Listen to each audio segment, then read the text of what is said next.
Welcome. തഹ്മാനാണ്. Cholesterol കുറയ്ക്കുന്ന മരുന്നുകൾ എന്ന് നമ്മൾ സാധാരണ പറയുന്ന ഡിസ്ലിപ്പിഡിമേ ഡ്രഗ്സിലെ ഏറ്റവും പ്രധാനപ്പെട്ട ഗ്രൂപ്പ് മരുന്നുകളാണ് സ്റ്റാറ്റിൻസ്. സോ സ്റ്റാറ്റിൻസ് വിഭാഗം മരുന്നുകളെ കുറിച്ചിട്ടാണ് നമ്മൾ ഈ വീഡിയോ പറയാം. സോ ഫാർമക്കോളജി ഓഫ് സ്റ്റാറ്റിൻസ് ആണ് നമ്മൾ പറയാം. സോ നമ്മൾ പറയേണ്ടത് ഏതെല്ലാമാണ് മരുന്നുകൾ, ഓരോന്നിന്റെയും സ്പെഷ്യാലിറ്റീസ് ഉണ്ടെങ്കിൽ അതിനെ പറ്റി പറയണം. ദെൻ പ്രവർത്തന രീതി പറയണം. കൊളസ്ട്രോൾ ഓർ ലിപ്പിഡ് പ്രൊഫൈലിൽ എന്തൊക്കെയാണ് ഇത് ചെയ്യുക എന്നുള്ള കാര്യം പറയണം. ദെൻ കൈനറ്റിക്സ് നമുക്ക് പറയണം. ദെൻ ഉപയോഗങ്ങൾ പറയണം. ഗുണഫലങ്ങൾ പറയണം. ദെൻ ദോഷഫലങ്ങൾ പറയണം. അഡ്വേഴ്സ് എഫക്ട് പറയണം. ദെൻ മറ്റേതെങ്കിലും ഡ്രഗ് ഇന്ററാക്ഷൻസ് ഉണ്ടെങ്കിൽ അതും നമുക്ക് പറയണം. സോ ഇത്രയും കാര്യങ്ങളാണ് നമുക്ക് സ്റ്റാറ്റിൻസിനെ പറ്റി നമുക്ക് ഈ വീഡിയോയിൽ പറയാനുള്ളത്. ആദ്യം നമുക്ക് ഏതെല്ലാം സ്റ്റാറ്റിൻസ് വിഭാഗം മരുന്നുകൾ അവൈലബിൾ ആണോ എന്ന് നോക്കാം. ഒന്ന്, ആദ്യത്തെ മരുന്ന് ആദ്യമായിട്ട് ഇറങ്ങിയത് ലോവാസ്റ്റാറ്റിൻ ആണ്. ലോവാസ്റ്റാറ്റിൻ എന്ന് പറയുന്ന മരുന്നാണ് ആദ്യം. ഇതൊരു ഫംഗസിൽ നിന്ന് കിട്ടിയ സംഭവമാണ് ഈ ലോവാസ്റ്റാറ്റിൻ. എല്ലാത്തിന്റെ മുന്നിൽ സ്റ്റാറ്റിൻ ഉണ്ട്, അല്ലെങ്കിൽ വാസ്റ്റാറ്റിൻ എന്നുണ്ട്. ഇനി അടുത്ത മരുന്ന് നമുക്ക് എ വെച്ചിട്ടുള്ള പറയാം. അറ്റോർ, ഏറ്റവും ഫേമസ് ആയിട്ടുള്ളതാണ്. അറ്റോർ വാ ഉണ്ട്. സ്റ്റാറ്റിൻ ഞാൻ എഴുതുന്നില്ല. അടുത്തത് എ കഴിഞ്ഞ പിന്നെ എഫ് വെച്ചിട്ടാണ്. ഫ്ലൂവാസ്റ്റാറ്റിൻ ഉണ്ട്. ദെൻ പി വെച്ചിട്ട് രണ്ടെണ്ണം ഉണ്ട്. വൺ ഈസ് പ്രാവാസ്റ്റാറ്റിൻ ഉണ്ട്. പ്രാവാസ്റ്റാറ്റിൻ. ദെൻ പിറ്റാവാ ഉണ്ട്. പിറ്റാവാസ്റ്റാറ്റിൻ ഉണ്ട്. ദെൻ ആറ് വെച്ചിട്ട് റോസുവാ ഉണ്ട്. റോസുവാസ്റ്റാറ്റിൻ. ദെൻ പിന്നെ ഏറ്റവും ഫേമസ് ആയിട്ടുള്ള സിംവാസ്റ്റാറ്റിൻ. സോ ഇത്രയും സ്റ്റാറ്റിൻസ് ആണ് നമുക്കുള്ളത്. ലോവാസ്റ്റാറ്റിൻ ഇപ്പം അധികം വരുന്നില്ല. ആദ്യം നമുക്ക് ഈ മരുന്നുകൾ പ്രവർത്തിക്കുന്ന രീതി, mechanism of action of statins പറയാം. നമ്മൾ ഇതിന്റെ ആദ്യത്തെ വീഡിയോ നമ്മൾ classification based on mechanism of action ആണ്. അവിടെ നമ്മൾ കുറെ കാര്യങ്ങൾ പറഞ്ഞതാണ്. സോ ഈ മരുന്നുകൾ നമ്മുടെ ശരീരത്തിൽ പുതുതായിട്ട് കൊളസ്ട്രോൾ ഉണ്ടാവുന്നത് തടയുകയാണ്. പുതുതായിട്ട്. So that's the important keyword. Inhibit de novo synthesis എന്നാണ് നമ്മൾ പറയുക. ഡീനോവോസിന്തസിസ് എന്ന് പറഞ്ഞാൽ പുതുതായിട്ട് കൊളസ്ട്രോൾ ഉണ്ടാക്കിയെടുക്കുകയാണ്. രണ്ട് കാർബൺ ആറ്റമുള്ള എന്തെങ്കിലും കിട്ടിക്കഴിഞ്ഞാൽ അതിൽ നിന്ന് കൊളസ്ട്രോൾ ഉണ്ടാക്കിയെടുക്കും. സോ കൊളസ്ട്രോൾ ഭക്ഷണത്തിൽ നിന്ന് വരുന്ന ഒരു 10-15% മാത്രമാണ്. ബാക്കിയുള്ള 85-90% ശരീരം സ്വന്തമാക്കി ഉണ്ടാക്കിയെടുക്കുകയാണ്. ഡീനോവോ പ്രോസസ് വഴി ഉണ്ടാക്കിയെടുക്കുന്ന കൊളസ്ട്രോൾ ആണ്. ആൻഡ് ഇത് ഇങ്ങനെ ഉണ്ടാക്കിയെടുക്കുന്നത് തടയാനായിട്ട് കൊളസ്ട്രോൾ ഉണ്ടാകുന്നതിന്റെ ഏറ്റവും പ്രാഥമികമായിട്ടുള്ള അല്ലെങ്കിൽ ഏറ്റവും പ്രധാനപ്പെട്ട മോസ്റ്റ് ഇമ്പോർട്ടൻറ്റ് സ്റ്റെപ്പ്, നമ്മളതിനെ റേറ്റ് ലിമിറ്റിംഗ് സ്റ്റെപ്പ് എന്നാണ് പറയുക. റേറ്റ് ലിമിറ്റിംഗ് സ്റ്റെപ്പ് ആയിട്ടുള്ള സ്റ്റെപ്പ് ഏതാണ്? അത് HMG-CoA എന്ന് പറയുന്ന സംഭവത്തെ മെവലോണേറ്റ് ആക്കി മാറ്റുന്നതാണ്. മെവലോണേറ്റ്. സോ ഇതാക്കി മാറ്റാനായിട്ട് ഒരു എൻസൈം വേണം ഇവിടെ. അതിനെ നമ്മൾ HMG-CoA റിഡക്ടേസ് എന്നാണ് അതിനെ നമ്മൾ വിളിക്കുക. സോ ഈ എൻസൈമിനെ തടയുകയാണ്. Inhibit this enzymes. അതാണ് സ്റ്റാറ്റിൻസ് ചെയ്യുന്ന പ്രവർത്തന രീതി. HMG-CoA റിഡക്ടേസിനെ തടയുമ്പോൾ അന്തിമമായിട്ട് കരളിൽ എന്താ സംഭവിക്കുക? വി ആർ ടോക്കിംഗ് അബൌട്ട് കരളിലാണ് നമ്മൾ ഈ കാര്യങ്ങൾ പറയാം. കരളിൽ സംഭവിക്കുക എന്താണെന്ന് വെച്ച് കഴിഞ്ഞാൽ ഡിക്രീസ്ഡ് പ്രൊഡക്ഷൻ ഓഫ് കൊളസ്ട്രോൾ ഉണ്ടാവുന്നത് തടയുന്നു. കൊളസ്ട്രോൾ ഉണ്ടാക്കിയിട്ട് സാധാരണ ബ്ലഡിനകത്തേക്ക് പാക്ക് ചെയ്ത് വിടുന്നുണ്ട്. അത് നമ്മൾ VLDL അല്ലെങ്കിൽ IDL ഒക്കെ ആക്കിയിട്ടാണ് പാക്ക് ചെയ്ത് വിടുക. സോ ഇതെല്ലാം കുറയും. സോ അപ്പോൾ കരൾ എന്ത് ചെയ്യും? കരളിനകത്ത് കൊളസ്ട്രോൾ ഇല്ല. പല കാര്യങ്ങൾ ഉണ്ടാക്കാൻ കരളിൽ കൊളസ്ട്രോൾ ഇല്ല. അപ്പോൾ കരൾ ചെയ്യുന്നത് കരളിന്റെ ഓരോ സെല്ലിനകത്തും ഹെപ്പറ്റോസൈറ്റ്സിനകത്ത് LDL റിസപ്റ്റേഴ്സിന്റെ എണ്ണം കരൾ അങ്ങ് കൂട്ടിക്കൊടുക്കും. സോ അപ്പോൾ എന്ത് പറ്റും? ബ്ലഡിൽ കിടക്കുന്ന LDL കൊളസ്ട്രോൾ ഇവിടെ വന്ന് LDL റിസപ്റ്ററിൽ വന്ന്, ഇപ്പൊ ഇത് LDL റിസപ്റ്റർ ആണെങ്കിൽ LDL കൊളസ്ട്രോൾ ഇവിടെ ഒന്ന് ഒട്ടിച്ചേരുമ്പോൾ കരൾ ഇതിനെ തിരിച്ചെടുക്കും. കരൾ അതിന്റെ പണിയൊക്കെ ഇവിടെ വെച്ച് ചെയ്യും. So what will happen? ബ്ലഡിലുള്ള കൊളസ്ട്രോൾ അപ്പോഴാണ് കുറയുക. സോ ബ്ലഡിലുള്ള കൊളസ്ട്രോൾ അങ്ങനെ കുറയും. സോ രണ്ട് രീതിയിൽ, ഒന്ന് കൊളസ്ട്രോൾ സിന്തസിസ് അല്ലെങ്കിൽ പ്രൊഡക്ഷൻ കുറയ്ക്കുന്നു, രണ്ട് LDL റിസപ്റ്റേഴ്സ് വർദ്ധിച്ചിട്ട് ബ്ലഡിലുള്ള LDL കൊളസ്ട്രോൾ കുറയ്ക്കും. So this effect is called as dose dependent effect of statin. Dose dependent effect of statin ആണ് ഈ എഫക്ട് എന്ന് പറയും. ഇൻക്രീസിംഗ് ഡോസ് കൂടുതൽ കൊടുത്തു കഴിഞ്ഞാൽ when dose is increased more LDL decreased action. LDLന്റെ എമൗണ്ട് കുറഞ്ഞുകൊണ്ടേ ഇരിക്കും. LDL എമൗണ്ട് കുറയുമ്പോൾ സ്വാഭാവികമായിട്ട് HDLന്റെ എമൗണ്ട് കൂടുകയും ചെയ്യും. ആൻഡ് ഈ പ്രൊഡക്ഷൻ നിർത്തുമ്പോൾ HMG-CoA to mevalonate and then finally to cholesterol ആകുകയാണല്ലോ. സോ ഇത് കുറയ്ക്കുമ്പോൾ അതിനോടൊപ്പം വേറൊരാളുടെ പ്രൊഡക്ഷൻ കൂടി കുറയുന്നുണ്ട്. ജസ്റ്റ് ഒന്ന് ഓർത്ത് വെച്ചേക്കുക. അതിന്റെ പേര് കോഎൻസൈം Q10 ആണ്. കോഎൻസൈം Q10ന്റെ പ്രൊഡക്ഷൻ കൂടി കുറയ്ക്കുന്നുണ്ട്. So this very important in mitochondrial ഫംഗ്ഷന് ഇത് വളരെ ഇമ്പോർട്ടന്റ് ആയിട്ടുള്ളതാണ്. സോ അതുകൊണ്ടൊക്കെയാണ് ചിലപ്പോൾ ഞാൻ ഇനി പറയാൻ പോകുന്ന ചില അഡ്വേഴ്സ് എഫക്ട്, മയോപ്പതി ഒക്കെ വർദ്ധിക്കാൻ കാരണം ഈ കോഎൻസൈം Qന്റെ കുറവാണ് എന്നുകൂടി പറയുന്നുണ്ട്. ഇനി ഇനി ഇതല്ലാതെ ഡോസ് ഇൻഡിപെൻഡന്റ് ആക്ഷൻ ഉണ്ട്. ഇത് നമ്മൾ ഡോസ് ഡിപ്പെൻഡന്റ് ആക്ഷൻ ആണ് ഒന്ന് പറഞ്ഞത്. രണ്ടാമത്തത് ഡോസ് ഇൻഡിപെൻഡന്റ് ആക്ഷൻ ഉണ്ട്. അതെന്താണെന്ന് ചോദിച്ചു കഴിഞ്ഞാൽ സ്റ്റാറ്റിൻ ക്യാൻ ആക്ടിവേറ്റ് ഒരു ലിപ്പോപ്രോട്ടീൻ ലിപ്പേസിനെ ആക്ടിവേറ്റ് ചെയ്യാൻ പറ്റും. ലിപ്പോപ്രോട്ടീൻ ലിപ്പേസിന്റെ പരിപാടി എന്താ? ലിപ്പോപ്രോട്ടീൻ ലിപ്പേസ് ബ്ലഡിൽ എൻഡോത്തീലിയൽ സെൽസ്, ഫാറ്റ് അവിടെ പല സ്ഥലങ്ങളിലുണ്ട്, ശരീരത്തിലെ പല സെല്ലുകളിലുണ്ട്. സോ ഇതെന്താ ചെയ്യാന്ന് വെച്ചാൽ ദി സർക്കുലേറ്റിംഗ് ട്രൈഗ്ലിസറൈഡിനെ എന്ത് ചെയ്യുന്നു? ഗ്ലിസറോളും ഫ്രീ ഫാറ്റി ആസിഡ് ആക്കി മാറ്റുന്ന പരിപാടിയാണ് ഇത് ചെയ്യുക. സോ ബ്രേക്കപ്പ് ഓഫ് ട്രൈഗ്ലിസറൈഡ്സ് ഉണ്ടാകും. ഇനി ഇതല്ലാതെ മറ്റ് ചില ആക്ഷൻസ് കൂടിയുണ്ട്. മൂന്നാമത്തെ ആക്ഷൻസ്, ഈ ആക്ഷനെ മൊത്തത്തിൽ നമ്മൾ വിളിക്കുക, സ്റ്റാറ്റിന്റെ ഈ ആക്ഷൻ നമ്മൾ വിളിക്കുക പ്ലിയോട്രോപ്പിക് എഫക്ട് എന്നാണ് നമ്മൾ വിളിക്കുക. PLIEO, pleiotropic effect. Pleiotropic effect നമ്മൾ ഗ്ലിമിപ്പറൈഡ് പറഞ്ഞപ്പോൾ അവിടെ നമ്മൾ കുറച്ച് പറഞ്ഞായിരുന്നു, അത് ഗ്ലിമിപ്പറൈഡിന്റെ ആണ്. സോ ഇത് മറ്റു ബഹുമുഖ ബെനിഫിഷ്യൽ എഫക്ട്സ് കൂടി ഇതിനൊപ്പം കൊടുക്കുന്നുണ്ട്. ഒന്ന് ആന്റി ഇൻഫ്ലമേറ്ററി ആക്ഷൻ ആണ്. ആന്റി ഇൻഫ്ലമേറ്ററി ആക്ഷൻസ് ഉണ്ട്. So decrease CRP means C reactive protein കുറയ്ക്കുന്നുണ്ട്. ദെൻ ആന്റി ത്രോംബോട്ടിക് ആക്ഷൻ ഉണ്ട്. എല്ലാം ആന്റി എഴുതുക. ആന്റി ത്രോംബോട്ടിക് ആക്ഷൻ ഉണ്ട്. ആന്റി പ്ലേറ്റ്ലെറ്റ് ആക്ഷൻസ് കുറച്ചുണ്ട്. ദെൻ നൈട്രിക് ഓക്സൈഡ് ലെവൽ വർദ്ധിപ്പിക്കുന്ന പരിപാടിയുണ്ട് by endothelial cells. Then anti coagulant effect ഉണ്ട്. ഡിക്രീസ് ദ പ്ലാസ്മ ഫൈബ്രിനോജന്റെ എമൗണ്ട് കുറയ്ക്കുന്നുണ്ട്. അത് ഏറ്റവും കൂടുതൽ ചെയ്യുന്നത് പ്രാവാസ്റ്റാറ്റിൻ ആണ്. പ്രാവാസ്റ്റാറ്റിന് പ്രത്യേകമായിട്ട് അത് കുറയ്ക്കാനുള്ള കൂടുതൽ ഇതുണ്ട്. സോ ഇതെല്ലാം these all contribute to its anti atherosclerotic action. Anti atherosclerotic action കൂടി ഉണ്ടാക്കുന്നുണ്ട്. സോ അതീറോമ ഉള്ളവരിൽ തന്നെ അതുമൂലമുണ്ടാവുന്ന പ്രശ്നങ്ങൾ കുറയ്ക്കാൻ സഹായിക്കുന്ന പ്രവർത്തനമാണ്. സോ പ്ലേക്ക് ബ്ലഡ് വെസൽ ആണെങ്കിൽ ഇവിടെ ഇങ്ങനെ പ്ലേക്സ് ഉണ്ടായിരിക്കുകയാണെന്ന് വിചാരിക്കുക. അങ്ങനെയുള്ളവരിൽ സോ പ്ലേക്ക് റിഗ്രസീവ് എഫക്ട് എന്നാണ് അതിന് പറയാം.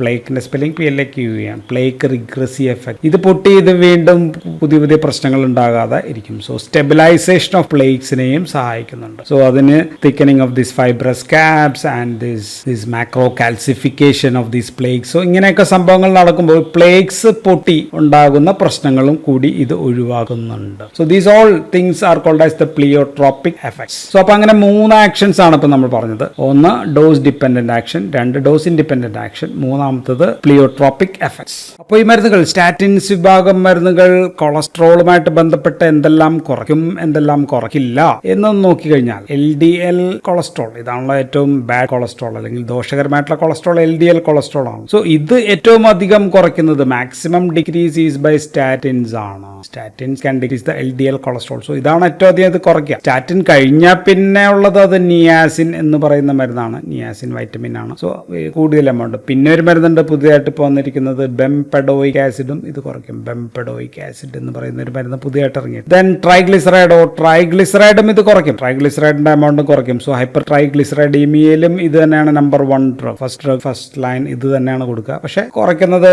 ഏറ്റവും കൂടുതൽ കുറയ്ക്കുന്നത് ഇനി ഏതാണെന്ന് ചോദിച്ചാൽ അത് ഫൈബ്രേറ്റ്സ് വിഭാഗം മരുന്നുകളാണ് എന്ന് പറയേണ്ടി വരും. അതാണ് ട്രൈഗ്ലിസറൈഡിന്റെ അത്രയും കുറയ്ക്കില്ല. ഇനി HDL വർദ്ധിപ്പിക്കുന്നതോ HDL ഇൻക്രീസ് ചെയ്യുന്നത്, സോ ട്രൈഗ്ലിസറൈഡ് കുറയ്ക്കലാണ്. HDL ഏറ്റവും അധികം വർദ്ധിപ്പിക്കുന്ന ഇതല്ല.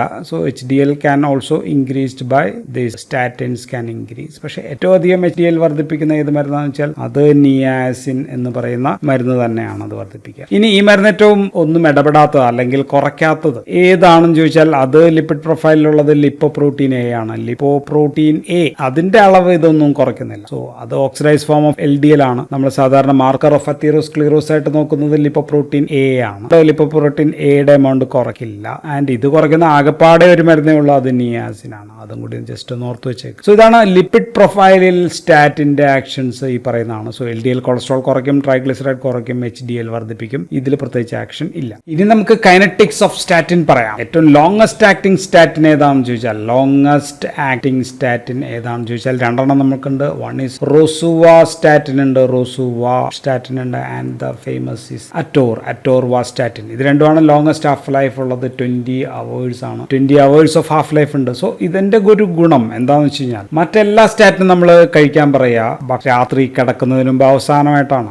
രാത്രി കിടക്കുന്നതിന് അവസാനമായിട്ട് ചെയ്യേണ്ട പണി സ്റ്റാറ്റിൻ കഴിക്കുക എന്നുള്ളതാണ്. കാരണം രാത്രി 12 മണി കഴിയുമ്പോഴാണ് അല്ലെങ്കിൽ ആ സമയത്തോടനുബന്ധിച്ചാണ് ശരീരത്തിനകത്ത് ലിവറിനകത്ത് കൊളസ്ട്രോൾ സിന്തസിസ് നടക്കുക. ഏറ്റവും അധികം സിന്തസിസ് നടക്കുന്നത് രാത്രിയാണ്. അതുകൊണ്ടാണ് നമ്മൾ രാത്രി ഈ മരുന്ന് കഴിക്കാൻ പറയുന്നത്. സോ ഈ മരുന്നുകളോ ഇത്രയും ലോങ്സ്റ്റ് ആക്ടിംഗ് ആയിട്ടുള്ള മരുന്നുകളല്ലാത്ത ഏത് സമയത്ത് വേണമെങ്കിൽ കഴിക്കാം. പൂച്ചയ്ക്കൊക്കെ പല മരുന്നുകൾക്കൊപ്പം കമ്പൈൻഡ് ആയിട്ട് ഉണ്ടാക്കിയിട്ട് അതിനൊപ്പം ഈ മരുന്ന് കഴിച്ചാലും കുഴപ്പമില്ല. എങ്കിലും രാത്രി കഴിക്കുന്നതായിരിക്കും ഏറ്റവും ബെസ്റ്റ്. ബെസ്റ്റ്. ഉച്ചയ്ക്ക് കഴിക്കുന്നതാണെങ്കിലും കുഴപ്പമില്ല, because this have good half life of 20 hours. ഇനി ലോവാസ്റ്റാറ്റിൻ എന്ന് പറയുന്ന മരുന്ന് ഭക്ഷണത്തോടൊപ്പം വിത്ത് ഫുഡ് ആണെങ്കിൽ കൂടുതൽ എഫക്റ്റീവ് ആണ്. വിത്ത് ഫുഡ് ദെൻ ഏറ്റവും കൂടുതൽ ബയോ അവൈലബിലിറ്റി, വായിലൂടെ കഴിച്ചാൽ ഏറ്റവും കൂടുതൽ ബയോ അവൈലബിലിറ്റി, എല്ലാം വായിലൂടെ കഴിക്കുന്നതാണ് കേട്ടോ, ഇഞ്ചക്ഷൻസ് ഒന്നുമില്ല. മാക്സിമം ഓറൽ ബയോ അവൈലബിലിറ്റി ഏതിനാന്ന് വെച്ചാൽ ഫ്ലൂ ആണ്, ഫ്ലൂവാസ്റ്റിൻ. ഓർത്തിരിക്കാം ഫുഡ്, എഫിന്റെ ഫുഡ്. ദെൻ 2 മരുന്നുകൾ, 2 drugs, അത് ഏതൊക്കെയാണെന്ന് വെച്ചാൽ one is lovastatin and second is simvastatin. ഇത് രണ്ടും നമ്മൾ പ്രോ ഡ്രഗ്സ് ആയിട്ടാണ് കൊടുക്കുക. ഇത് രണ്ടുമാണ് pro drugs. Okay, these are given as lactone ആയിട്ടാണ് കൊടുക്കുക. ആൻഡ് ലിവറിൽ വെച്ച് ഇത് മെറ്റബോളൈസ് ചെയ്യും. അപ്പോൾ ആവുന്നത് ലോവാസ്റ്റാറ്റിൻ ആസിഡും സിംവാസ്റ്റാറ്റിക് ആസിഡും ആയിട്ടാണ് മാറുക. ആൻഡ് ബാക്കി എല്ലാ മരുന്നുകളും നമ്മൾ അതിന്റെ കറസ്പോണ്ടിങ് ആസിഡ് ആയിട്ട് തന്നെയാണ് കൊടുക്കുക, ബീറ്റ ഹൈഡ്രോക്സിക് ആസിഡ് ആയിട്ടാണ് തന്നെയാണ് കൊടുക്കുക. ഇനി റീനൽ ഫെയിലിയറിലെ ഏത് മരുന്നാണ് ഏറ്റവും ബെസ്റ്റ് എന്ന് വെച്ചാൽ അത് ഡ്രഗ് ഓഫ് ചോയ്സ് അറ്റോർവാസ്റ്റാറ്റിൻ ആണ്.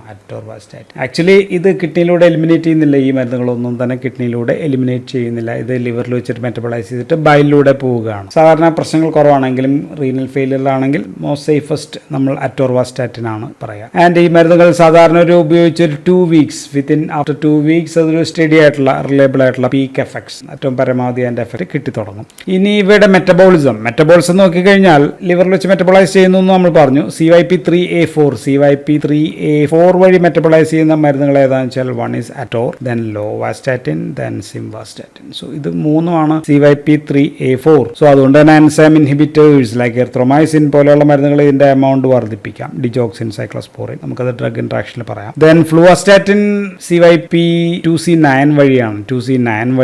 ദെൻ ഒരു CYPയിലും അല്ലെങ്കിൽ CYP3A4 ഇടപെടാത്ത മരുന്ന് ഏതാണെന്ന് വെച്ചാൽ അത് റോസുവാസ്റ്റാറ്റിൻ എന്ന് പറയുന്ന മരുന്നാണ്. സോ അതുകൊണ്ട് ഇതിന് ഡ്രഗ് ഇന്ററാക്ഷൻസ് താരതമ്യേന ഏറ്റവും കുറവ് ദിസ് റോസുവാസ്റ്റാറ്റിൻ. ദെൻ ഏതെല്ലാമാണ് CNSലേക്ക് പെനിട്രേറ്റ് ചെയ്യാൻ പറ്റുക വെച്ചാൽ നമ്മൾ പറഞ്ഞു പ്രോ ഡ്രഗ് ആയിട്ട് കൊടുക്കുന്ന ലോവാസ്റ്റാറ്റിനും സിംവാസ്റ്റാറ്റിനാണ്. അത് ലാക്ടോൺ റിംഗ് ആയിട്ടാണ് കൊടുക്കുക. സോ ഇതിന് രണ്ടിനും സെൻട്രൽ നർവസ് സിസ്റ്റത്തിൽ പെനിട്രേറ്റ് ചെയ്യാനായിട്ട് പറ്റും. അപ്പോൾ അതുകൊണ്ട് തന്നെ ചിലപ്പോൾ കുറച്ച് insomnia, central nervous system action, ഉറക്കക്കുറവ്, ഓർമ്മക്കുറവ് പോലെയുള്ള സംഭവങ്ങൾ ചിലപ്പോൾ ഉണ്ടാക്കുകയാണെങ്കിൽ അത് ലോവാസ്റ്റാറ്റിനും സിംവാസ്റ്റാറ്റിനും ആയിരിക്കും കൂടുതൽ ഉണ്ടാക്കുക. ദെൻ ഇതിൽ ഏറ്റവും മോസ്റ്റ് പൊട്ടന്റ് ഈസ് പിറ്റാവാസ്റ്റാറ്റിൻ ആണ്.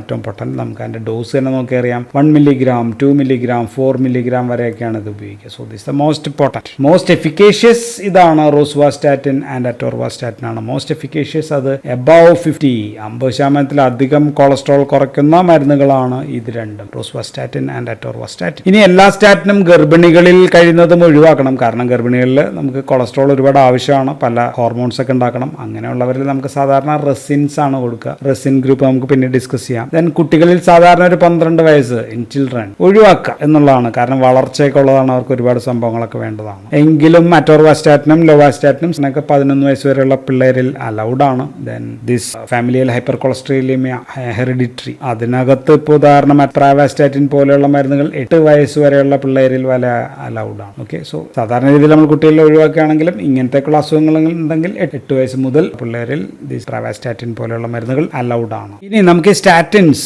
ഈ മരുന്നുകൾ അവയുടെ ഉപയോഗ രീതി അനുസരിച്ച് ഒന്ന് ക്ലാസിഫൈ ചെയ്യുകയാണെങ്കിൽ one is low intensity statin therapy. അതിനുപയോഗിക്കുന്ന മരുന്നുകളുണ്ട്. ഈ മരുന്നുകളുടെ പ്രത്യേകത എന്ന് വെച്ചാൽ ലെസ് ദാൻ 30% അത്രയും മാത്രമാണ് LDL കൊളസ്ട്രോൾ കുറയ്ക്കാനുള്ള ശേഷിയുള്ളൂ. So low dose of statin. So ഇതാണ് മിക്കവാറും പേർക്ക് നമ്മൾ നൽകുന്ന രീതി. അപ്പോൾ ഏതൊക്കെ മരുന്നുകളാണെന്ന് ചോദിച്ചാൽ ലോവാസ്റ്റാറ്റിൻ ഉണ്ട്. Lovastatin 20 mg.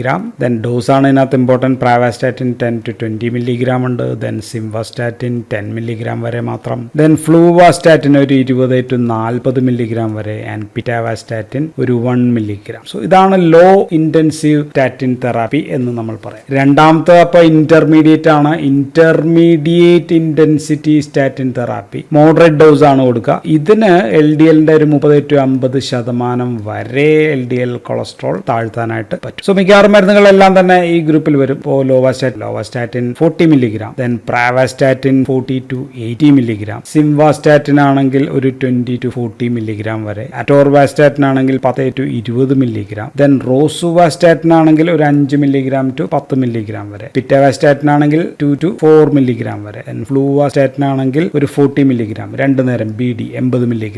സോ ഇതാണ് dose of intermediate statin therapy എന്ന് പറയും. അപ്പോൾ മൂന്നാമത്തെ എന്തായിരിക്കും നമുക്ക് തന്നെ മനസ്സിലാകും. ഹൈ ഇന്റൻസിറ്റി സ്റ്റാറ്റിൻ തെറാപ്പി എന്ന് പറയുന്ന ഏറ്റവും ഉയർന്ന ഡോസ്, മാക്സിമം ഡോസ് കൊടുക്കുന്ന തെറാപ്പിയാണ്, തരം ചികിത്സയാണ്. സോ ഇതിന്റെ പ്രത്യേകത 50% മുകളിൽ 55% വരെ കുറയ്ക്കാനായിട്ട് താഴ്ത്താനായിട്ട് പറ്റും എന്നുള്ള. അപ്പൊ ഇതിനകത്ത് ഇപ്പൊ നമുക്ക് രണ്ട് മരുന്നുകൾ മാത്രമേ ഉള്ളൂ. ഒന്ന് അറ്റോറാണ്. അറ്റോർവാസ്റ്റാറ്റിൻ നമ്മൾ കൊടുക്കുക 40 മില്ലിഗ്രാം മുതൽ 80 മില്ലിഗ്രാം വരെ ഇങ്ങനെ കൊടുക്കും. ദെൻ റോസുവാസ്റ്റാറ്റിൻ ആണ് ഒരു 20 മില്ലിഗ്രാം മുതൽ 40 മില്ലിഗ്രാം റോസുവാസ്റ്റാറ്റിൻ വരെ ഉപയോഗിക്കുന്ന രീതിയാണ് നമ്മൾ ഹൈ ഇന്റൻസിറ്റി സ്റ്റാറ്റിൻ തെറാപ്പി എന്ന് പറയാം. സോ മാക്സിമം എഫക്ട് കിട്ടും, അതാണ് അതിന്റെ ഗുണം. So the most efficacious statin drug, അതുകൊണ്ടാണ് നമ്മൾ അറ്റോർവാസ്റ്റാറ്റിൻ ആൻഡ് റോസുവാസ്റ്റാറ്റിൻ പറഞ്ഞത്. കാരണം 50% അധികം കൊളസ്ട്രോൾ കുറയ്ക്കാനായിട്ട് പറ്റും. എന്തിനാണ് നമ്മൾ സ്റ്റാറ്റിൻ കൊടുക്കുക? സ്റ്റാറ്റിൻ വിഭാഗം മരുന്നുകൾ നമ്മൾ ഉപയോഗിക്കുന്നത് 2 തരം രോഗികളിൽ 2 തരം രീതിയിലാണ് നമ്മൾ സ്റ്റാറ്റിൻ കൊടുക്കുക. എല്ലാവർക്കും ഒരേപോലെ അല്ല കൊടുക്കുക. ഒന്ന് എന്ന് പറയുന്നത് പ്രൈമറി പ്രിവെൻഷൻ ആണ്. Primary prevention of what? ACVDS എന്ന് വെച്ചാൽ അതെറോസ്ക്ലെറോട്ടിക് കൊറോണറി വാസ്കുലർ ഡിസീസസിലാണ് നമ്മൾ ഉപയോഗിക്കുക. അത് നമ്മൾ ചില അസുഖങ്ങൾ വരാതെ തടയാൻ വേണ്ടിയിട്ടാണ്. MI, സ്ട്രോക്ക്, ഇങ്ങനെയൊക്കെ വരാതെ തടയാൻ. സോ ഈ മരുന്നുകൾ അധികം കൊടുക്കുന്നത് പലതും തടയാനാണ്, ഉള്ള രോഗത്തിനല്ല. ചില പ്രശ്നങ്ങൾ വരാതെ തടയാൻ വേണ്ടിയിട്ടാണ് ഈ മരുന്നുകൾ കൊടുക്കുക. രണ്ടാമത്തെ കണ്ടീഷൻ നമ്മൾ ഉപയോഗിക്കുന്നത് സെക്കൻഡറി പ്രിവെൻഷൻ ആണ്. Secondary prevention of this ACVDS തന്നെയാണ്. ടു റെഡ്യൂസ് ദ മോർട്ടാലിറ്റി, മരണം കുറയ്ക്കുക എന്നുള്ളതാണ് ലക്ഷ്യം. സോ ഇത് നമ്മൾ MI വന്ന ആൾക്കാരിൽ, സ്ട്രോക്ക് വന്ന ആൾക്കാരിൽ, കൊറോണറി ബൈപ്പാസ് അങ്ങനെയൊക്കെ ചെയ്ത ആൾക്കാരിലൊക്കെ ACVDS അല്ലെങ്കിൽ ഹൈ റിസ്ക് ഉള്ള ആൾക്കാരിൽ 7.5 എബോവ് സ്കോർ ഒക്കെ വന്നിട്ടുള്ള ആൾക്കാരിൽ നമ്മൾ അത് തരം കുറയ്ക്കാൻ വേണ്ടിയിട്ടാണ്, മോർട്ടാലിറ്റി കുറയ്ക്കാൻ വേണ്ടിയിട്ടാണ്. സോ ആദ്യത്തേതിൽ പ്രൈമറി പ്രിവെൻഷനിൽ നമ്മൾ സാധാരണ ഉപയോഗിക്കുക ഈ സംഭവങ്ങളാണ്. Low intensity and also sometimes in this intermediate intensity therapy ആണെങ്കിൽ. ഇതിനകത്ത് സെക്കൻഡറി പ്രിവെൻഷന് വേറെ നോക്കണ്ട. We are giving high intensity maximum dose therapy ആയിരിക്കും നമ്മൾ ഉപയോഗിക്കും. ഇനി ഉപയോഗങ്ങൾ നമ്മൾ പറഞ്ഞു കഴിഞ്ഞാൽ ACC and AH American heart Association guidelines 2014. So ഇതാണ് പ്രധാനപ്പെട്ട ഗൈഡ് ലൈൻസ്. ആൻഡ് 2 കേസിലാണ് നമ്മൾ ഇത് പ്രിവെൻഷന് വേണ്ടി ഉപയോഗിക്കുന്നത് പറഞ്ഞു. 1 is for primary and 2nd is for secondary prevention of ACVDS ആണ്. ആൻഡ് ഇവിടെ ഏറ്റവും വൈഡ് ആയിട്ടുള്ള ഉപയോഗം is for this idiopathic essential hyper കൊളസ്ട്രോളീമിയയിലാണ് ഏറ്റവും അധികം ഉപയോഗിക്കുക. അല്ലെങ്കിൽ നമുക്കതിനെ പോളിജെനിക് ഹൈപ്പർ കൊളസ്ട്രോളീമിയ എന്ന് വിളിക്കാം. അല്ലെങ്കിൽ പ്രൈമറി ഹൈപ്പർലിപ്പിഡീമിയ ആയിരിക്കും ഏറ്റവും സുഖമായിട്ട് പറയാൻ പറ്റുക. സോ ഇതിലാണ് ഉപയോഗിക്കുക. എന്ന് പറഞ്ഞാൽ എന്താണ്? സോ ഇത് പറഞ്ഞു കഴിഞ്ഞാൽ വ്യക്തമായ കാരണങ്ങളില്ലാതെ പ്രായം കൂടുമ്പോൾ രക്തത്തിലെ കൊളസ്ട്രോൾ അളവ് വർദ്ധിക്കുന്നു, അത് നിയന്ത്രിച്ച് നിർത്തുക. സോ ഇതുമൂലം ഉണ്ടാകാനിടയുള്ള വാസ്കുലർ ഡിസീസസ് തടയുക എന്നുള്ളതാണ് നമ്മുടെ പ്രൈമറി ട്രീറ്റ്മെന്റ് ഏറ്റവും പ്രധാനപ്പെട്ട ലക്ഷ്യം. ഇതിനാണ് ഏറ്റവും അധികം ഉപയോഗിക്കുക. എല്ലാ സ്റ്റാറ്റിൻസും these are first line drugs. ഈ ഉപയോഗത്തിന് ഫസ്റ്റ് ലൈൻ ഡ്രഗ്സ് എന്ന് പറയുന്നത് സ്റ്റാറ്റിൻ തന്നെയാണ്. So this can reduce LDL കുറയ്ക്കും. And also this can reduce triglyceride കുറയ്ക്കും. And also it can increase HDL. And plus its pleiotropic effects കൂടിയുള്ളത് കൊണ്ട് ഇതാണ് നമ്മൾ ഏറ്റവും അധികം ഉപയോഗിക്കുക. ഇനി ദിസ് ACVD ഉണ്ടാവാനായിട്ട്, അതെറോസ്ക്ലെറോട്ടിക് കാർഡിയോവാസ്കുലർ ഡിസീസസ് ഉണ്ടാവാനായിട്ടുള്ള റിസ്ക് ഫാക്ടേഴ്സ് എന്താണ്? റിസ്ക് ഫാക്ടേഴ്സ് 1 is ഏജ് ആണ്, പ്രായം തന്നെയാണ്. സോ ഇവിടെ മരുന്ന് ഉപയോഗിച്ചിട്ട് കൊളസ്ട്രോൾ അളവ് അങ്ങ് കുറച്ച് നിർത്താമെന്ന് മാത്രമേ ഉള്ളൂ. അല്ലാതെ ഇത് റിവേഴ്സ് ചെയ്തിട്ട് പഴയപടിയാക്കാൻ പറ്റുമെന്ന് യാതൊരു പ്രതീക്ഷയും വേണ്ട. ജസ്റ്റ് കൺട്രോൾ ചെയ്ത് നിർത്താം. അതാണ് ഏജിന്റെ കാര്യത്തിൽ. മരുന്ന് ഉപയോഗിക്കുന്ന തന്നെ റിസ്ക് ഫാക്ടേഴ്സ് കുറച്ച്. ഉദാഹരണം, ഭക്ഷണ നിയന്ത്രണം വേണം, പുകവലി നിയന്ത്രണം വേണം, മദ്യപാന നിയന്ത്രണം വേണം, വ്യായാമ വർധന വേണം. ഇതൊക്കെ അതിനോടൊപ്പം ചെയ്തിട്ട് മാത്രമേ ഫലപ്രദമാകൂ. അല്ലാതെ വെറുതെ മരുന്ന് കഴിച്ചിട്ട് കൊളസ്ട്രോൾ സംഭവങ്ങളൊന്നും ചെയ്യാതെ വെറുതെ മാറിക്കടന്നിട്ട് ഒരു ഗുണവും ഇല്ല എന്നുകൂടി മനസ്സിലാക്കുക. സോ മരുന്നിനൊപ്പം ഇതെല്ലാം കൂടി ചെയ്യേണ്ടതുണ്ട്. സോ ലോകത്തിൽ ഏറ്റവും അധികം പ്രിസ്ക്രൈബ് ചെയ്യുന്ന 4 മരുന്നുകൾ എടുത്തു കഴിഞ്ഞാൽ 1 is സ്റ്റാറ്റിൻ, അത് ഇതിനകത്ത് വരും. So for this case. ഇനി പ്രമേഹ രോഗമുള്ളവർ, ഹൈപ്പോതൈറോയിഡിസം ഉള്ളവർ, ഹൈപ്പർ ടെൻഷൻ ഉള്ളവർ, ഫാമിലിയൽ ഹിസ്റ്ററി ഉള്ളവർ, സോ ഇവർക്ക് എല്ലാവർക്കും ദിസ് പ്രൈമറി പ്രിവെന്റീവ് തെറാപ്പി ആയിരിക്കും നമ്മൾ ഉപയോഗിക്കുക. ഇനി വ്യായാമവും എക്സസൈസും ഒന്നുമില്ല, ശരീരവ്യയം കുറയാ അല്ലെങ്കിൽ ഒട്ടും ശരീരവ്യയം ചെയ്യാത്ത സെഡൻഡറി ലൈഫ് സ്റ്റൈൽ ഉള്ളവർ, അവരെ നമുക്ക് വിളിക്കുക സിൻഡ്രോം എക്സ് എന്നാണ് വിളിക്കുക. സിൻഡ്രോം എക്സ് എന്നോ മെറ്റബോളിക് സിൻഡ്രോംസ്. സോ ഇവരിലും നമുക്ക് സ്റ്റാറ്റിൻസ് കഴിച്ച് തുടങ്ങിയേ പറ്റൂ. ഇവരിൽ നമുക്ക് ലോ ടു മോഡറേറ്റ് ഇന്റൻസിറ്റിയോ അല്ലെങ്കിൽ പ്രൈമറി പ്രിവെൻഷൻ തെറാപ്പിയാണ് ഉദ്ദേശിക്കുക. ഓക്കെ. സോ ഇവരിലൊക്കെ സ്റ്റാറ്റിൻ ഉപയോഗിച്ച് കഴിഞ്ഞാൽ പിന്നീട് പല ഗുരുതര പ്രശ്നങ്ങളും വരാതിരിക്കാൻ സഹായിക്കും എന്ന് സംശയഭേദമന്യേ തെളിയിക്കപ്പെട്ടിട്ടുള്ള കാര്യമാണ്. അതിൽ പിന്നെ ചർച്ച വേണ്ട ആവശ്യമില്ല. ഓക്കെ. ഇവരിൽ ഈ സെഡൻഡറി ലൈഫ് സ്റ്റൈൽ അല്ലെങ്കിൽ പൊണ്ണത്തടിയൊക്കെ ഉള്ള ആൾക്കാരിൽ ഇത് കുറയ്ക്കാൻ പറ്റും. റിവേഴ്സ് ചെയ്യാനായിട്ട് പറ്റും. ആൻഡ് ഇവിടെ patient education is very important ആണ്. വളരെ പ്രധാനമാണ് പേഷ്യന്റ് എഡ്യൂക്കേഷൻ. കാരണം ഇല്ലാത്ത രോഗത്തിനാണ് നമ്മൾ ട്രീറ്റ് ചെയ്യുക. വരാതിരിക്കാൻ വേണ്ടിയുള്ള ട്രീറ്റ്മെന്റ് ചെയ്യുമ്പോൾ എല്ലാം അല്ലെ, വാക്സിൻ കുത്തിവയ്പ്പ് തന്നെ നടത്താൻ പറഞ്ഞു കഴിഞ്ഞാൽ മടിയാണ് ആൾക്കാർ. സോ പലതും മരുന്ന് തുടങ്ങി ലിപ്പിഡ് പ്രൊഫൈലൊക്കെ ഒന്ന് കറക്റ്റ് ആകുമ്പോഴത്തേക്കും നിർത്തി ഞാൻ ഇനി എക്സസൈസ് ഒക്കെ ചെയ്യുന്നുണ്ട്, ഒക്കെ ഓക്കെ ആണെന്നൊക്കെ പറഞ്ഞ് പോകാൻ ചാൻസ് ഉണ്ട് എന്നുകൂടി ഒന്ന് ഓർത്ത് വെക്കുക. ഇനി രണ്ടാമത്തെ കേസ്, ഒന്ന് ഏജ്, നമ്മളെ റിസ്ക് പറഞ്ഞപ്പോൾ ബാക്കി എല്ലാ റിസ്ക് ഫാക്ടേഴ്സ് ഞാൻ പറഞ്ഞു കേട്ടോ ഇതിൻ്റെ ഒപ്പം. ഞാൻ ഇനി വീണ്ടും പറയുന്നില്ല. ഇനി ചെറുപ്പക്കാരിൽ ഉപയോഗിക്കും. ഏജ് വയസ്സായിട്ടുള്ള ആൾക്കാരിൽ മാത്രമല്ല, ചെറുപ്പക്കാരിൽ ഉപയോഗിക്കും. അത് ഇപ്പോൾ 20 to 30 വയസ്സുള്ള ആൾക്കാരിലായാലും ബോഡി മാസ് ഇൻഡെക്സ് ഉയർന്ന ആൾക്കാരിൽ കുറയ്ക്കും. സോ ഇവരിൽ ബോഡി മാസ് ഇൻഡെക്സ് കുറച്ച് കൊണ്ടുവന്നിട്ട് റിവേഴ്സിബിൾ ആക്കാൻ പറ്റുന്ന കണ്ടീഷൻസ് ആണ്. സോ അവരിൽ കുറച്ച് നാൾ കഴിയുമ്പോൾ വേണമെങ്കിൽ നിർത്താനായിട്ട് ചിലപ്പോൾ പറ്റിയേക്കാം അത്രേ ഉള്ളൂ. ആൻഡ് മൂന്നാമത്തെ കണ്ടീഷൻ, ഇത് ഉപയോഗിക്കുന്നത് ജനറ്റിക് ആയിട്ടുള്ള വളരെ അപൂർവമായിട്ടുണ്ടാകുന്ന ഫാമിലിയൽ ഹൈപ്പർ കൊളസ്ട്രോളീമിയ എന്ന് പറയുന്ന കണ്ടീഷൻസിലാണ്. ആൻഡ് ഇതുണ്ടാവാനുള്ള അധികം കാരണം L D L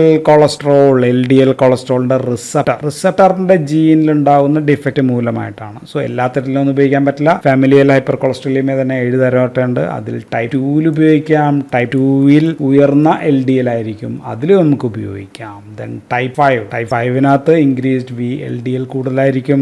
ideal intermediate density lipoprotein കൂടുതലായിരിക്കും. ആൻഡ് ഓൾസോ എൽ ഡി എല്ലും കൂടുതലായിരിക്കും. സോ ഇങ്ങനെയുള്ള 2 കണ്ടീഷൻസിലും നമുക്ക് സ്റ്റാറ്റിൻസ് ഉപയോഗിക്കാം. ഇനി 4ാമത്തെ കണ്ടീഷൻ നമുക്ക് പറയാനുള്ളത് ഇൻക്രീസ്ഡ് ട്രൈഗ്ലിസറൈഡ് കണ്ടീഷനിലും നമുക്ക് ഫസ്റ്റ് ലൈൻ ഇത് തന്നെയാണ്. ഫസ്റ്റ് ലൈൻ ഈസ് സ്റ്റാറ്റിൻ തന്നെയാണ്. ഇതുകൊണ്ട് 500ലും കൂടുതലൊക്കെ ആണെങ്കിൽ മാത്രം വി കനോട്ട് കൺട്രോൾ ആണെങ്കിലും ഫൈബ്രേറ്റ്സ് ഉപയോഗിക്കുള്ളൂ, അല്ലെങ്കിൽ we can go for statins. ഇനി ഹൈ ഇന്റൻസിറ്റി സ്റ്റാറ്റിൻ തെറാപ്പി അല്ലെങ്കിൽ നമ്മൾ പറയാം മാക്സിമം ഡോസ് തെറാപ്പി നമ്മൾ കൊടുക്കുക സെക്കൻഡറി പ്രിവെൻഷൻ ആണെന്ന് പറഞ്ഞു. Secondary prevention for what? ACVD, existing ACVD അസുഖങ്ങൾ ഏതെങ്കിലുമൊക്കെ ഉള്ള ആൾക്കാർക്കാണ്. സോ ആ കണ്ടീഷൻ പറയുകയാണെങ്കിൽ any patient with a history of എന്തൊക്കെ MI ഉണ്ടായിട്ടുണ്ടെങ്കിൽ, സ്ട്രോക്ക് ഉണ്ടായിട്ടുണ്ടെങ്കിൽ, അല്ലെങ്കിൽ അതീറോസ്ക്ലിറോട്ടിക് ഓർ കാർഡിയോവാസ്കുലർ ഡിസീസസ് ഉള്ളവരിൽ ലൈഫ് ലോങ് ഹൈ ഡോസ് തന്നെ കൊടുക്കണം. Lifelong high dose therapy, ഒരു മടിയും വേണ്ട. രണ്ടാമത്തത് MI സ്ട്രോക്ക് പക്ഷെ ഇല്ല, MI സ്ട്രോക്കും വന്നിട്ടില്ല, പക്ഷെ LDL 190 കൂടുതലാണെങ്കിൽ, 190 mg/dL കൂടുതലാണെങ്കിൽ നമുക്കത് 100 താഴെയാക്കി നിർത്തണം. So our goal is to reduce to below 100, 85 അങ്ങനെയൊക്കെ എന്തെങ്കിലും. അതാണ് നമ്മുടെ ഗോൾ. അതിന് നമ്മൾക്ക് ഇത് ഉപയോഗിക്കുക. മൂന്നാമത്തെ കേസിൽ LDL 160 to 190 ഉള്ളൂ, പക്ഷെ അവർക്ക് ഡയബറ്റീസ് മെലിറ്റസ് ഉണ്ട്. അങ്ങനെയാണെങ്കിലും we have to go for high intensity statin തെറാപ്പിയിലേക്ക് പോകേണ്ടി വരും. നാലാമത്തെ കേസ് റിസ്ക് ഓഫ് അതീറോസ്ക്ലിറോസിസ് ഉണ്ട്. റിസ്ക് ഫാക്ടർ 7.5, നമ്മൾ ACVD റിസ്ക് ഫാക്ടർ 7.5 കൂടുതലുണ്ടെങ്കിൽ അമേരിക്കൻ ഹാർട്ട് അസോസിയേഷൻ ക്രൈറ്റീരിയ പ്രകാരം ഹൈ ഇന്റൻസിറ്റി സ്റ്റാറ്റിൻ തെറാപ്പി കൊടുക്കണം. അഞ്ചാമത്തെ നമ്മൾ പറഞ്ഞു ആൻജിയോപ്ലാസ്റ്റി അല്ലെങ്കിൽ കൊറോണറി ആർട്ടറി ബൈപാസ് ഗ്രാഫ്റ്റ് ഇങ്ങനെയൊക്കെയുള്ള ചെയ്ത് കഴിഞ്ഞിട്ടുണ്ടെങ്കിൽ മസ്റ്റാണ് ആസ്പിരിൻ, ക്ലോപ്പിഡോഗ്രൽ തുടങ്ങിയ മരുന്നിനോടൊപ്പം സ്റ്റാറ്റിൻ നമ്മൾ ഹൈ ഡോസ് തന്നെ റൂട്ടീനായിട്ട് ഹൈ ഡോസ് ഇന്റൻസീവ് തെറാപ്പി തന്നെ നമ്മൾ കൊടുക്കണം. ഇത്രയാണ് ഹൈ ഡോസ് തെറാപ്പിയുടെ ഇൻഡിക്കേഷൻസ്. പിന്നെ നമുക്ക് adverse effect, side effect or ദോഷഫലങ്ങളെ പറ്റിയാണ് പറയേണ്ടത്. ചില ആൾക്കാർക്ക് ഇത് കൂടുതലായിരിക്കും. ഇപ്പോൾ ഫീമെയിൽസ് അല്ലെങ്കിൽ വയസ്സായിട്ടുള്ള ആൾക്കാർക്കൊക്കെ സൈഡ് എഫക്ട്സ് വരാനുള്ള ചാൻസ് എല്ലാ പോലെ തന്നെ ഇതിന് കൂടുതലാണ്. ഈ മരുന്നിനെ പറ്റി പറയുമ്പോൾ 2 തരം അഡ്വേഴ്സ് എഫക്ട് നമുക്ക് പറയേണ്ടി വരും. ഒന്ന് ഈ മരുന്നിനുള്ള സൈഡ് എഫക്റ്റുകളെ പറ്റി നമുക്ക് പറയാം. പിന്നെ ഈ മരുന്ന് പല ആൾക്കാരും പല അഡ്വേഴ്സ് എഫക്ട് പ്രചരിപ്പിക്കുന്ന കുറെ സൈഡ് എഫക്ട്സ് ഉണ്ട്. അതും നമ്മളൊന്ന് കേട്ടിരിക്കണം, നമുക്കൊന്ന് മനസ്സിലാക്കി വെച്ചേക്കാം. സോ ഒറ്റാക്കി പറഞ്ഞാൽ ദീസ് ആർ സേഫസ്റ്റ് ഡ്രഗ്സ്. ധൈര്യമായിട്ട് one of the safest group of drugs ആണ് സ്റ്റാറ്റിൻസ് എന്ന് നമ്മൾ മനസ്സിലാക്കി കഴിയുമ്പോൾ തന്നെ നമ്മുടെ പ്രശ്നങ്ങൾ കുറേ വലിയ പ്രശ്നങ്ങളൊന്നുമില്ലാത്ത വിഭാഗം മരുന്നുകളാണ്. രോഗമില്ലാത്തവരിൽ രോഗം വരാതിരിക്കാനായിട്ട് തടയുന്നതിന് ഉപയോഗിക്കുന്ന മരുന്നായതിനാൽ പല ആൾക്കാരും ഈ മരുന്ന് ദോഷമുണ്ടാകുമോ, ഞാൻ ഈ മരുന്ന് കഴിച്ചിട്ട് ദോഷമുണ്ടാക്കേണ്ടതുണ്ടോ എന്ന ചിന്ത പല കേൾക്കുമ്പോഴത്തേക്കും അങ്ങനെ കുറെ ആൾക്കാർ മരുന്ന് കഴിക്കാതെ ആവുന്നുണ്ട്. ആൻഡ് സാധാരണ കുറച്ച് റാഷസ്, ഇൻസോമിനിയ, ദഹനേന്ദ്രിയ സംബന്ധമായിട്ടുള്ള പ്രശ്നങ്ങൾ, ചെറിയ muscle pain, joint pain, WBC cells കുറവ്, പിന്നെ അങ്ങനെയൊക്കെയുള്ള സംഭവങ്ങളൊക്കെയാണ്. ഞാൻ അധികം എല്ലാം ഒന്നും ഡിസ്ക്രൈബ് ചെയ്യുന്നില്ല. സോ ഇതെല്ലാമാണ് സാധാരണ ഉണ്ടാകാവുന്ന പ്രശ്നങ്ങൾ. ഇനി ഇതിനെക്കുറിച്ച് പറയുന്ന ഏറ്റവും പ്രധാനപ്പെട്ട പ്രശ്നം ഹെപ്പാറ്റോടോക്സിറ്റിയാണ്. ഹെപ്പാറ്റോടോക്സിറ്റി എന്ന് വെച്ചാൽ ലിവറിനുണ്ടാകുന്ന ഭയങ്കരമായ പ്രശ്നങ്ങൾ ഉണ്ടാകുന്നു എന്നൊക്കെയാണ് പറയാം. പക്ഷേ FDA നിങ്ങൾ നോക്കിക്കഴിഞ്ഞാൽ 2012 ശേഷം ഇത് റൂട്ടീനായിട്ട് ഈ മരുന്ന് കൊടുത്തിട്ട് 3 ആഴ്ച കഴിയുമ്പോൾ 4 ആഴ്ച കഴിയുമ്പോൾ ടെസ്റ്റ് ചെയ്യണമെന്ന് പറയുന്നേ ഇല്ല എന്ന് നിങ്ങൾ മനസ്സിലാക്കുക. റൂട്ടീൻ ടെസ്റ്റിന്റെ ആവശ്യമില്ല. എന്തെങ്കിലും സിംറ്റംസ് ഉണ്ടെങ്കിൽ മാത്രം ടെസ്റ്റ് ചെയ്യാനേ പറഞ്ഞിട്ടുള്ളൂ. ദാറ്റ് മീൻസ് ഈ പറയുന്ന സംഭവങ്ങളൊന്നും ഇല്ല, ഹെപ്പാറ്റോടോക്സിറ്റി ഒന്നും ഇല്ല. ഇനി അങ്ങനെ വല്ല സംശയം ഉണ്ടെങ്കിൽ നമുക്ക് ലിവർ ഫംഗ്ഷൻ ടെസ്റ്റ് ചെയ്യാം. റൂട്ടീനായിട്ട് ചെയ്യേണ്ട ആവശ്യമില്ല. പക്ഷേ ഡ്രഗുകളെല്ലാം തന്നെ ലിവറിൽ മെറ്റബോളൈസ് ചെയ്യുന്ന മരുന്നുകളാണ് എന്നുകൂടി നമ്മളൊന്ന് മനസ്സിലാക്കി വെച്ചേക്കുക. രണ്ടാമത്തെ സാധ്യത മെമ്മറി കുറയ്ക്കും, ഓർമ്മയൊക്കെ കുറയ്ക്കും എന്നുള്ള. പല പഠനങ്ങളും ഓർമ്മക്കുറവ് കൂട്ടും എന്നാണ്. വയസ്സായിട്ടുള്ള ആൾക്കാരുടെ കൊളസ്ട്രോളും ഇതൊക്കെ കുറയുമ്പോഴത്തേക്കും ബ്ലഡ് ഫ്ലോ ഒക്കെ കൂടി ഓർമ്മക്കുറവ് റിവേഴ്സ് അല്ലെങ്കിൽ എന്താ പറയുക വർദ്ധിപ്പിക്കാൻ പറ്റുമെന്നുള്ള പഠനങ്ങളും ധാരാളം ലഭ്യമാണ്. ഓക്കെ, CNS ഇതിന് ചില മരുന്നുകൾ കടക്കാം, ഇപ്പൊ സിംവാസ്റ്റാറ്റിന് അടക്കാം, ലോവാസ്റ്റാറ്റിനൊക്കെ അടക്കാം നമ്മൾ പറഞ്ഞിട്ടുണ്ട്. ദെൻ CNS-നോടനുബന്ധിച്ച് മറ്റ് പല ഡിപ്രഷൻ അല്ലെങ്കിൽ അങ്ങനെയൊക്കെയുള്ള CNS സൈഡ് എഫക്ട്സുകളും കുറച്ച് ചെറുതായിട്ടൊക്കെ ഉണ്ടാക്കാം, വളരെ സീരിയസ് ആയിട്ടുള്ള പ്രശ്നങ്ങളൊന്നുമല്ല. ആൻഡ് മൂന്നാമത്തത് ഇത് ഡയബറ്റിസ് മെലിറ്റസ് ഉണ്ടാക്കും എന്നുള്ളതാണ്, പ്രമേഹ രോഗ സാധ്യതയാണ്. സോ ദിസ് ഈസ് കറക്റ്റ് ആണ്, ഈ സംഭവങ്ങൾ ഇത് ഉണ്ടാക്കാം. പ്രമേഹമില്ലാത്തവരിൽ ഈ മരുന്നുകൾ ഉപയോഗിച്ചിട്ട് പ്രമേഹം ഉണ്ടാവാനുള്ള ചാൻസ് ഉണ്ട്. അതും നമ്മൾ സാധാരണ പ്രമേഹമില്ലാത്തവരിലും തന്നെ നമ്മൾ ഹൈഡോസ് തെറാപ്പി ഒന്നും കൊടുക്കുന്നില്ല, ഇന്റൻസീവ് തെറാപ്പിയൊക്കെ നമ്മൾ മറ്റേ കേസിൽ മാത്രമാണ് കൊടുക്കുക എന്നുകൂടി മനസ്സിലാക്കുക. അപ്പോൾ അങ്ങനെ സാധാരണ പ്രമേഹം ഉണ്ടാവാനുള്ള ചാൻസ് കുറവാണ്. എങ്കിലും പ്രമേഹമുള്ളവരിൽ ഇത് ആണെങ്കിൽ ഈ മരുന്ന് ഇപ്പോൾ പ്രമേഹം ഉണ്ടെന്ന് വെച്ചോ, നമ്മൾ ഈ മരുന്ന് കൊടുക്കുന്നുണ്ടെങ്കിൽ അവർക്ക് ഈ മരുന്ന് വെച്ചുണ്ടാകുന്ന ഗുണം എന്ന് വെച്ചാൽ ഇപ്പോൾ ഉള്ള പ്രമേഹം ഉണ്ടാക്കുന്ന പ്രശ്നങ്ങൾ അല്ലെങ്കിൽ അതുമൂലം ഉണ്ടാകുന്ന പ്രശ്നങ്ങളെക്കാൾ വളരെയധികം ഗുണഫലങ്ങളാണ്. അപ്പോൾ അതുകൊണ്ട് this drug has to be taken. ഇത് മരുന്ന് കഴിച്ചേ പറ്റൂ. പ്രമേഹം ഉണ്ടെങ്കിലും ഇത് പ്രമേഹം കൂട്ടാമെങ്കിലും നമുക്ക് പ്രമേഹം നിയന്ത്രിക്കാൻ ഇൻസുലിൻ ഉണ്ട്, മറ്റു ധാരാളം മരുന്നുകൾ നമ്മുടെ കയ്യിൽ എങ്കിലും. സോ ഡയബറ്റിസ് മെലിറ്റസ് ശരിയായിട്ടുള്ള ഒരു ദോഷഫലം തന്നെയാണ്. ഇനി അടുത്ത പ്രധാനപ്പെട്ട ഒരു ദോഷഫലമാണ് പേശികളിലുള്ള പ്രശ്നം അല്ലെങ്കിൽ മയാൾജിയ എന്നല്ലെങ്കിൽ നമുക്ക് മയോപതി എന്ന് പറയും. അത് സാധാരണ രീതിയിൽ മയാൾജിയ, മസിലുള്ള വേദന, മസിൽ സോർനസ്, വീക്ക്നെസ് ഇങ്ങനെയൊക്കെ തുടങ്ങിയിട്ടാണ് മയോപതിയിലേക്ക് എത്തുക. സോ ഇതൊരു പ്രശ്നമാണ്. പേശി ബലക്ഷയം, പേശി നശീകരണം ഒക്കെയാണ് അതിന്റെ സീരിയസ് ആയിട്ടുള്ള പ്രശ്നം. സോ മസിൽ റിലേറ്റഡ് പെയിൻ വന്നു കഴിഞ്ഞാൽ നമുക്ക് യൂറിയ, ക്രിയാറ്റിനിൻ അങ്ങനെയൊക്കെയുള്ള ടെസ്റ്റ് ചെയ്യും. ആൻഡ് ഇതുണ്ടാക്കുന്ന ഗുരുതര പ്രശ്നം അപൂർവമാണ്, വളരെ റെയർ ആയിട്ടുണ്ടാകുന്ന പ്രശ്നമാണ്. അത് പേശി വേദനകൾ സാധാരണ ഒരു 10-20% ആൾക്കാരിൽ ഉണ്ടാകുമെങ്കിലും റെയർ ആയിട്ടുണ്ടാകുന്ന റാബ്ഡോമയോലൈസിസ് എന്ന് പറയുന്ന പ്രശ്നം അപൂർവമായിട്ടുണ്ടാകുന്നതാണ്. So degeneration of skeletal muscles ഇതാണ് ഉണ്ടാവുക. സോ ഇതാണ് ഇതിന്റെ ഏറ്റവും പ്രധാനപ്പെട്ട ദോഷഫലം. എല്ലാവർക്കും ഒന്നും ഉണ്ടാകുന്ന പ്രശ്നമല്ല. സോ ഇതുണ്ടാകും കാരണം മസിൽ ബ്രേക്ക് ഡൗൺ ഉണ്ടാകുന്നതാണ്. മസിൽ ബ്രേക്ക് ഡൗൺ ഉണ്ടാകുമ്പോൾ മസിലിനകത്ത് നമുക്കറിയാം ഓക്സിജൻ സ്വീകരിക്കാനായിട്ട് ഉപയോഗിക്കുന്ന മയോഗ്ലോബിൻ, ബ്ലഡിലെ ഹീമോഗ്ലോബിൻ പോലെ മസിലുള്ളതാണ്, മയോഗ്ലോബിൻ പുറത്തേക്ക് വരും. മയോഗ്ലോബിൻ ഇങ്ങനെ പുറത്തേക്ക് വന്നു കഴിഞ്ഞാൽ അത് കിഡ്നിയെ ബാധിക്കും, കിഡ്നിക്ക് തകരാറുണ്ടാകും, acute renal failure because of this myoglobin മൂലം. അപ്പോൾ മസിൽ റാബ്ഡോമയാലിസിസ് ഉണ്ടായി കഴിഞ്ഞാൽ അക്യൂട്ട് റീനൽ ഫെയിലിയറും ഉണ്ടാകാം, ഹൈപ്പർകലീമിയ ഉണ്ടാക്കാം, കാസിഡോസിസ് പോലെയുള്ള പ്രശ്നങ്ങളും ഉണ്ടാക്കും. സോ അപ്പോൾ മയോപ്പതിയുടെ പ്രശ്നം നോക്കാനായിട്ട് നമ്മൾ ടെസ്റ്റ് ചെയ്യേണ്ട പേശിവേദനകൾ എന്തെങ്കിലും വന്നു കഴിഞ്ഞാൽ ടെസ്റ്റ് ചെയ്യുക റോസുവ ആൻഡ് പ്രാവാസ്റ്റാറ്റിൻ കുറച്ചും കൂടി മസിൽ ഫ്രണ്ട്ലി ആണ്, കുറച്ചും കൂടി ബെറ്റർ ആണ്, മറ്റുള്ളവയേക്കാൾ കുറച്ചും കൂടി കാര്യത്തിൽ ഗുണഫലമാണ്. ഇനി ഇത് വരാനുള്ള ചാൻസ് ഈ മരുന്ന് മാത്രം കഴിക്കുമ്പോഴല്ല എന്നുകൂടി നമ്മൾ മനസ്സിലാക്കുക. മറ്റു ചില മരുന്നുകളുണ്ട് കൊളസ്ട്രോൾ കുറയ്ക്കാനായിട്ട് നമ്മൾ അല്ലെങ്കിൽ ട്രൈഗ്ലിസറൈഡ് കുറയ്ക്കാനായിട്ടുള്ള. ജെംഫിബ്രോസിൽ കഴിക്കുന്ന ആൾക്കാരിലാണ് 38% ഇത് കണ്ടിട്ടുള്ളത്. ജെംഫിബ്രോസിൽ എന്ന് പറയുന്ന മരുന്ന് കൂടെ കഴിക്കുന്ന ആൾക്കാരിൽ. ദെൻ നിയാസിൻ, അതും കൊളസ്ട്രോൾ കുറയ്ക്കുന്ന മരുന്നാണ്. സോ ഇത് ജെംഫിബ്രോസിലൊക്കെ എന്താ ചെയ്യാന്ന് വെച്ചാൽ ഇത് സ്റ്റാറ്റിന്റെ മെറ്റബോളിസം, സ്റ്റാറ്റിൻ നമ്മൾ പറഞ്ഞു ഗ്ലൂക്കറോണിഡേഷൻ വഴിയിട്ട് ലിവറിൽ മെറ്റബോളൈസ് ചെയ്യുന്നതാണ്, അത് അവിടെ ആ സ്റ്റെപ്പ് തടയുന്നുണ്ട്. അപ്പോൾ നിയാസിന് അത്രയധികം പ്രശ്നങ്ങളില്ല, എങ്കിലും ഒരു 4% പേരിലെങ്കിലും നിയാസിൻ മൂലമുള്ള പ്രശ്നങ്ങളും കൂടുതലായിട്ടും. ഇനി മറ്റു പല ഡ്രഗ് ഇന്ററാക്ഷൻസ് നമ്മൾ പറയുകയാണെങ്കിൽ സൈക്ലോസ്പോറിൻ, ഡിജോക്സിൻ പോലെയുള്ള മരുന്നുകൾ, എറിത്രോമൈസിൻ പോലെയുള്ള മരുന്നുകളും ദിസ് പ്രോബ്ലംസ് കൂട്ടാം. ദെൻ അസോൾ ആന്റിഫംഗൽസ് ഉണ്ട്. ദെൻ HIV പ്രോട്ടീസ് ഒന്നും എല്ലാവരും ഉപയോഗിക്കുന്ന മരുന്നല്ലല്ലോ, എയ്ഡ്സ് ഒക്കെ ഉള്ള ആൾക്കാർ മാത്രം ഉപയോഗിക്കുന്നതാണ്, വലിയ ഇമ്പോർട്ടൻ്റ് അല്ല. ദെൻ അസോൾ ആന്റിഫംഗലും എറിത്രോമൈസിൻ പോലെയുള്ള ഡ്രഗുകളൊക്കെ സ്ഥിരമായിട്ട് ഉപയോഗിക്കുന്ന. സോ ഇങ്ങനെയൊക്കെയുള്ള മരുന്നുകൾ കൂടെ ഉപയോഗിക്കുകയാണെങ്കിൽ എപ്പോഴും ഒരു ശ്രദ്ധ വേണ്ടതാണ്. And don't combine these drug statins with ജെംഫിബ്രോസിലായിട്ട് കമ്പൈൻ ചെയ്യാതിരിക്കുക. നിയാസിനുമായിട്ട് കഴിയുന്നതും ഒഴിവാക്കും. ഓക്കെ, ഒറ്റയ്ക്ക് സ്റ്റാറ്റിൻ മാത്രം ഉപയോഗിച്ച് കഴിഞ്ഞാൽ ഈ പറയുന്ന മസിൽ കുറച്ച് വേദന ഉണ്ടാവും, 10-20% മസിൽ മയാൾജിയൊക്കെ ഉണ്ടാകും. പക്ഷേ മയോപതി അല്ലെങ്കിൽ റാബ്ഡോമയോലൈസിസ് പോലെയുള്ള പ്രശ്നങ്ങളൊക്കെ വരാനുള്ള ചാൻസ് കുറവാണ്. ഇനി സിംവാസ്റ്റാറ്റിൻ എന്ന് പറയുന്ന മരുന്ന്, സിംവാസ്റ്റാറ്റിൻ ഉദാഹരണം ഡിൽറ്റിയാസം, വെറാപ്പമിൽ പോലെയുള്ളവയുടെ ഒപ്പം ഉപയോഗിക്കരുത് എന്നൊക്കെ പഴയ ബുക്കുകളിലൊക്കെ കാണുന്നുണ്ട്. ഓക്കെ, അങ്ങനെയാണെങ്കിൽ 10 milligram നിർത്തുക. സോ ഇത്രയൊക്കെയാണ് ഡ്രഗ് ഇന്ററാക്ഷൻസ്. സോ നമ്മളപ്പോൾ മരുന്നിനെ കുറിച്ചിട്ടുള്ള മിക്കവാറും കാര്യങ്ങളൊക്കെ പറഞ്ഞു കഴിഞ്ഞു, ഉപയോഗങ്ങൾ പറഞ്ഞു, അഡ്വേഴ്സ് എഫക്റ്റ് പറഞ്ഞു, പ്രവർത്തന രീതി പറഞ്ഞു, എന്തെല്ലാം കൊളസ്ട്രോൾ കുറയ്ക്കും എന്നുള്ള കാര്യങ്ങൾ പറഞ്ഞു, കൈനറ്റിക് പറഞ്ഞു. So that's all in this video. Thank you for watching.